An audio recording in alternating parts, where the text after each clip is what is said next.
బంగ్లాదేశ్లో పరిస్థితి ఏంటయ్యా అంటే తినడానికి కష్టమైంది, ఉండటానికి కష్టమైంది, ధరల పెరుగుదల 28% వెళ్ళింది. అంటే మొన్నదాకా 100 రూపాయలు ఉంది, ఇప్పుడు 128 రూపాయలు అయింది.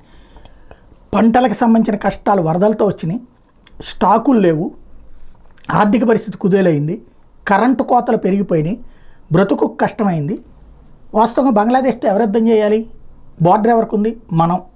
మనం యుద్ధం చేయం, దాంతో ఏనాడు చేయలేదు బంగ్లాదేశ్తో యుద్ధం. బంగ్లాదేశ్ని ఏర్పాటు చేసింది మనం, ఇంకా దాంతో మనం ఎందుకు యుద్ధం చేస్తాం? పాకిస్తాన్ దాంతో యుద్ధం చేయదు, ఎందుకంటే మధ్యలో మనం అడ్డం ఉన్నాం కాబట్టి. ఇంకేం చేస్తుంది అది? లేదు.